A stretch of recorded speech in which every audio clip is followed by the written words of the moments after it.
Hello guys, स्वागत है आपका अपने यूट्यूब चैनल स्टडी विद अमन कुल में। आज हम लाए हैं शिक्षा निदेशालय राष्ट्रीय राजधानी क्षेत्र दिल्ली की कार्यपत्रक नंबर 61 जो कि क्लास 9 के लिए है। विषय आपका विज्ञान है। डेट है जिसकी 4 जनवरी 2022। आप अपना नाम और अपने कक्षा अध्यापक का नाम लिखेंगे। आज हम अपना चैप्टर गुरुत्वाकर्षण जिसमें हम मुक्त पतन के बारे में पढ़ेंगे। तो ज्ञान पूछता है, जिज्ञासा दीदी, पृथ्वी पर ऊपर की ओर फेंकी गई वस्तुएं नीचे की और किस प्रकार आती है, यानी ऊपर से नीचे की ओर क्यों आती है, कैसे आती है। तो वो कहती है ज्ञान, कोई भी वस्तु जो पृथ्वी की सतह से ऊपर की ओर फेंकी जाती है और वह एक ऊंचाई तक जाकर पृथ्वी की ओर गिरने लगती है।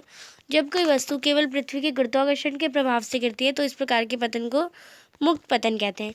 मुक्त पतन के समय वस्तु की गति की दिशा तो समान रहती है, यानी जाती है वैसी वैसी आती है, परंतु उसके वेग में लगातार वृद्धि होती है, यानी वो जा रही है धीरे पर आएगी एकदम तेज में, वेग में डिफरेंट हो जाता है, जिससे त्वरण उत्पन्न होता है। मुक्त पतन के दौरान वस्तु द्वारा अनुभव किया गया त्वरण गुरुत्वीय त्वरण कहलाता है और इसे जी द्वारा यानी स्मॉल जी से दर्शाया जाता है और जी का मात्रक भी मीटर पर सेकेंड का स्क्वायर होता है। अब पृथ्वी के गुरुत्वीय त्वरण के लिए समीकरण भी है, यानी जी को कैलकुलेट करने के लिए भी है वैल्यू। माना कि किसी वस्तु पिंड और पृथ्वी के द्रव्यमान क्रमशः m इंटू एम और कैपिटल M है। तो पृथ्वी द्वारा वस्तु पिंड पर लगाया गया गुरुत्वाकर्षण बल F है। यदि पृथ्वी और उस वस्तु के बीच की दूरी d है तो गुरुत्वाकर्षण के सार्वत्रिक नियम से F equal to G m into M upon में d का स्क्वायर। ये फर्स्ट इक्वेशन हमने लास्ट वर्कशीट में भी पढ़ा था।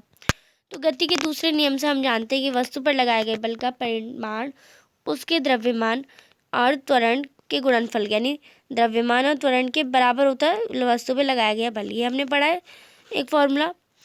अब मुक्त पतन के समय त्वरण कितना होता है हमारा, मुक्त पतन के समय त्वरण हमारा ए इक्वल होता है जी के, यानी हम इसकी जगह एफ ए की जगह यहाँ पे हम इसे रफ करें तो ए की जगह हम जी भी लिख सकते हैं। तो ये हमारा F equal to M into G भी हो जाएगा। ये हमारी सेकेंड इक्वेशन बनेगी, ये फर्स्ट और ये सेकेंड इक्वेशन। समीकरण 1 और 2 को एक साथ रखेंगे तो एम जी हमारा एक साइड आ जाएगा, G M G equal to G M into M upon में डी का स्क्वायर। या हम इसे ऐसे भी लिख सकते हैं, जी इक्वल टू एम से जो हमारा स्मॉल एम से कैपिटल एम, स्मॉल एम से स्मॉल एम कट जाएगा, हमारा बच जाएगा G equal to capital G M upon में डी का स्क्वायर। यदि वस्तु पृथ्वी की सतह अथवा उसके बहुत निकट है तो दूरी त्रिज्या के आर के बराबर होगी, तब दर का जो गुरुत्वाकर्षण बल के कारण त्वरण जी इक्वल टू जी अपॉन में एम अपॉन में आर का स्क्वायर होगा। यानी डिस्टेंस की जगह हम रेडियस ले सकते हैं। अब आप देखिए, पृथ्वी एक समान से रूप में, अब आपको पता है पृथ्वी पूरी गोल तो है नहीं, वो स्फेयर नहीं है पूरी, इसलिए इसकी त्रिज्या भी ध्रुवों से विषुवत वृत्तों की ओर जाते हुए बढ़ती है, यानी जो ऐसे में जाएगी तो वो बढ़ेगी। इसके परिणाम स्वरूप जी का मान ध्रुव पर विषुवत वृत्तों से अधिक हो जाता है, यानी विषुवत वृत्त पर अधिक है और ध्रुवों पर कम है।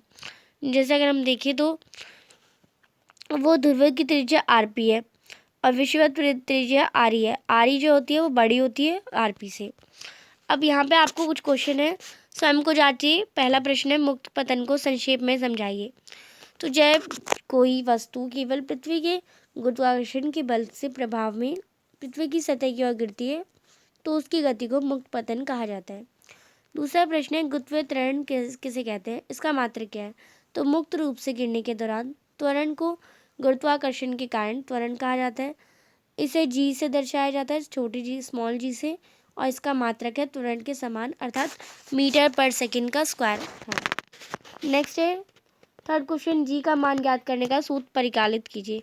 तो आप ये जो पूरा है यहाँ से लेके यहाँ तक ये पूरा आप लिख लेंगे, पूरा जो है टेबल बॉक्स पूरा आप काम कर लेंगे। ये आपका थर्ड क्वेश्चन का आंसर हो जाएगा। क्वेश्चन नंबर 4 है, जी का मान जो होता है वो पृथ्वी के विषुवत वृत्तों की अपेक्षा ध्रुव पर अधिक क्यों होता है। तो आप इसका आंसर करेंगे, क्योंकि पृथ्वी एक पूर्ण गोला नहीं है, इसलिए इसकी त्रिज्या ध्रुवों से भूमध्य रेखा तक बढ़ती जाती है। परिणाम स्वरूप अगर 8 का मान भूमध्य रेखा की तुलना पर यानी जी का मान जो तुलना पर ध्रुव पर अधिक हो जाता है। तो आप इसे कर लेंगे। आज की जो आपकी वर्कशीट है वो कंप्लीट होती है। आई होप आपको अच्छे से वर्कशीट समझ आ गई होगी। चैनल को अभी तक सब्सक्राइब नहीं किया तो प्लीज़ मेरे चैनल को सब्सक्राइब ज़रूर करें, वीडियो को ज़्यादा से ज़्यादा दोस्तों के साथ शेयर करें। Thanks for watching, bye bye guys.